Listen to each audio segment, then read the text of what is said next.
Në Durrës, asfalti elektoral nuk ndalet as në ditën e heshtjes zgjedhore.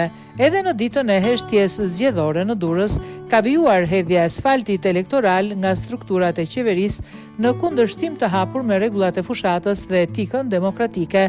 Punime të improvizuara në rrugët e qytetit janë parë nga qytetarët të cilët i kanë denoncuar si përpjekje të dëshpëruara për të ndikuar opinionin publik një ditë para votimit.